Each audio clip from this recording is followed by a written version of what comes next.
The market doesn't know what keeps you up at night. It doesn't know when you want to retire, and it doesn't know how old you are. The simple truth is, the market doesn't care. But if you care, you've tuned into the right place. You're listening to Investor Resources, bringing clarity to the confusing world of finance. Here are your hosts of Investor Resources, Don Creech and Perry Sykes.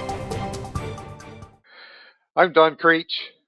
And I'm Perry Sykes, and welcome to the Investor Resources podcast. If you see any here or hear anything today you really enjoy, please feel free, and we encourage you to pass this on to your friends and family and your coworkers, and spread the word for us. We'd really appreciate that. So today we're going to talk about one of the online conspiracy theories that money managers run the world. It really doesn't matter what we do as peons in the economic system, because there's big guys at the top that control everything. And some of that comes from people who really don't understand how markets work, because there is a lot of apparent control by major money managers. I think of BlackRock, Vanguard, State Street, Fidelity.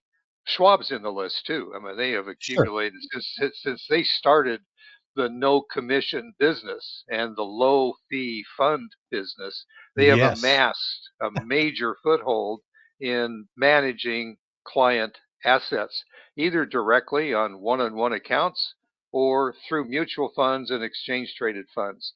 And there is where the conspiracy finds its little roots or tentacles into what's wrong with everything, because these fund managers are shareholders in companies around the world. Well, what happens at shareholder meetings? You vote. Guess who votes? Your manager votes. And you get to vote on the manager, but I mean, those managers never get replaced. Now, there's never a big conspiracy to kick out a mutual fund manager.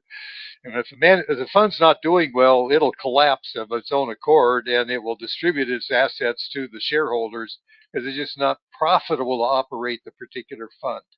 And that happens with mutual funds, and it happens with exchange traded funds, a lot of which are concept orientations. Hey, investors are really excited about green energy. Back up a second, Don. Yeah, back up a second. The reason, like you said, this is an online conspiracy. I have seen the people online talking about specifically Vanguard, BlackRock, State Street. Those are the three largest, how they own the largest percentage of every public company in the United States. And that we're all idiots for buying and selling shares for them when they're just sitting back raking in the money. They don't care what's going on. They're making money whether you're buying or selling. Meanwhile, they own a huge interest in the company itself. They were talking about Microsoft. Vanguard owns 9% of Microsoft. BlackRock, 7.5%. State Street, 4% of the market cap of Microsoft. And so immediately it's like, well, look, these companies are hiding in plain sight.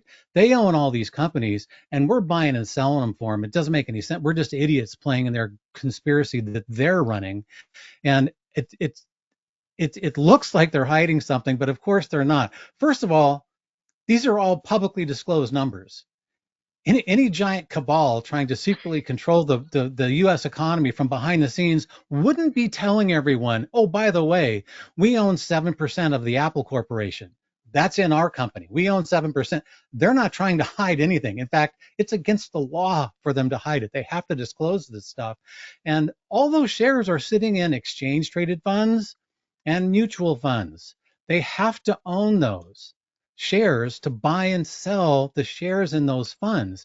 So technically, yes, they do own them, but in fact, they resell those funds back out to the public. The public owns all those shares. Like you said, Don, they do vote all those proxies, because nobody votes their own proxy. If you buy a mutual fund, you just ignore it, and State Street gets to vote those. So that's where there could be potential conflict of interest, in that 90% of the time those companies vote with the management of the company. They're not trying to be activist investors changing the company policy, or like you said, Don, throwing out somebody on the board.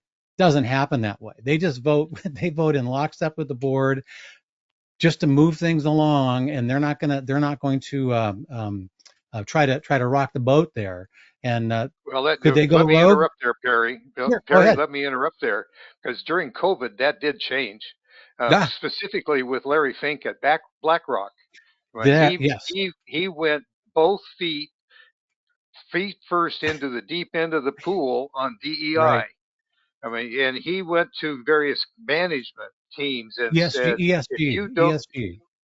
ESG, Yeah, if you don't adopt the ESG policies, we're going to sell all your stock. We're not he going to said own that any out of you loud. anymore. He That's did, true. and that put a lot of pressure on companies, which cost a lot of them a lot of money. You And bet. the SEC has said you can't do that. You're a fiduciary, and you have to do what is best for the company and for your shareholders. So it came back to bite him big on the backside.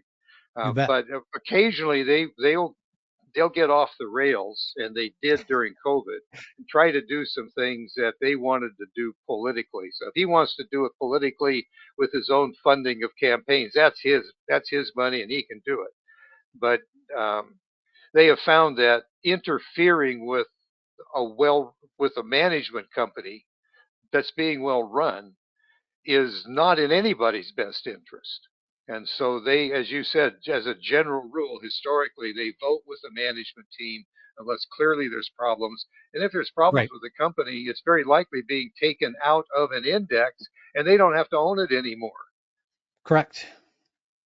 And And they that's do the have and it's they just have management people that say this company's in trouble. Just look at the finances. We should be thinning it out. Even if it's in the index and we have to own it, we can reduce how much of it we own so that we say we match correct. the index. And however much they own of any of those shares of any of the publicly traded companies is driven by how much investors want to buy those. If you're buying a Vanguard index and part of that index is in Microsoft's on the index, every time someone buys some, there's a 20 or 30 shares of more Microsoft that's going to go under quote Vanguard ownership.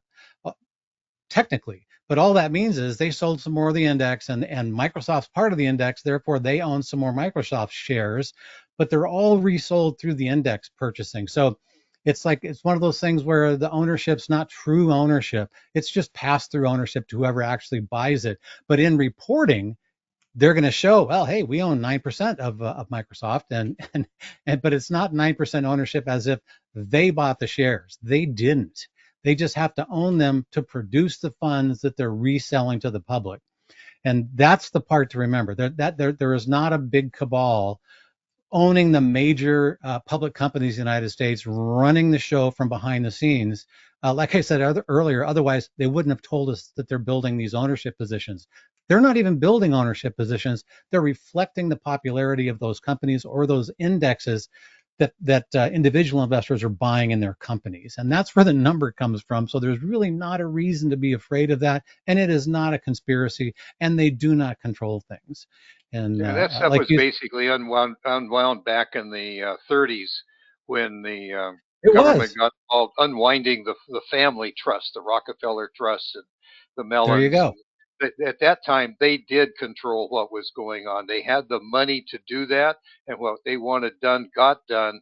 But they were monopolies, and that's been Correct. set aside. In fact, that's still an issue with the Department of Justice today, even as we speak. That's going on with Alphabet trying to break up Google, which may not necessarily be a benefit overall, but it's Right. politically from the government side something that they can and they think they should do. But large amounts of capital actually control what goes on in the economy. And Perry, before we got started, you shared a story about the Civil War, which I think is absolutely hilarious. And we got a few minutes here. We should take a summary of that movie you were watching. I was watching a documentary, and there's a city called Natchez, uh, Louisiana, and they accumulated a great deal of wealth because they became a hub. They were a meeting spot. They were the Jackson Hole of the day, I suppose.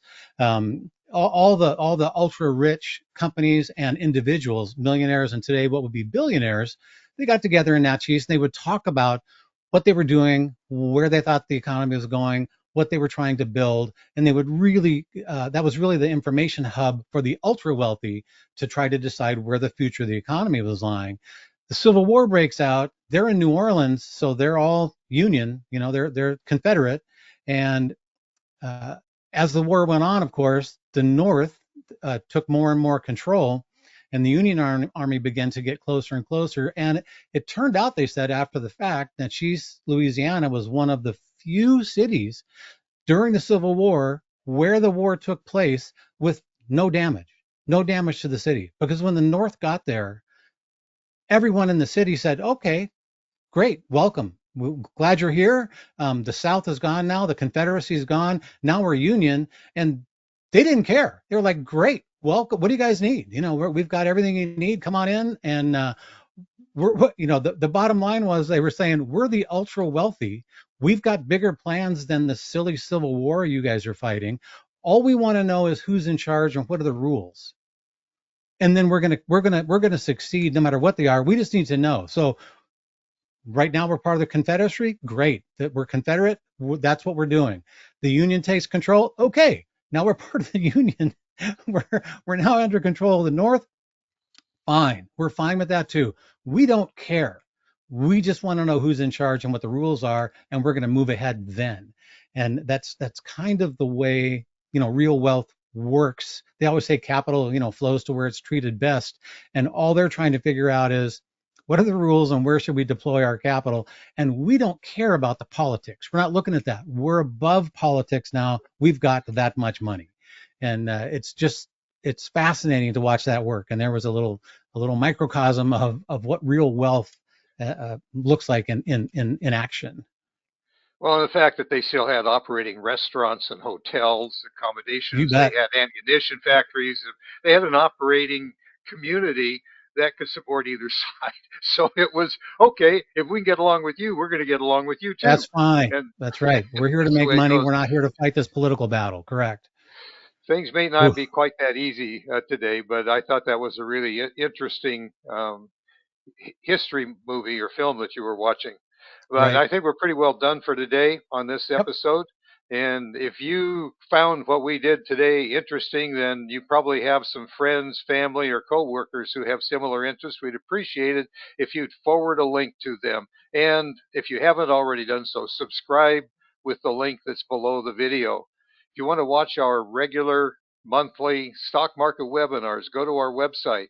3 letters, IRI radio.com. That's IRIradio.com. And you can sign up for the free webinars. If you can't attend on the time that we schedule them, we'll send you a replay link and you can watch it on your own time. Thanks for being with us and stay tuned. We have more coming.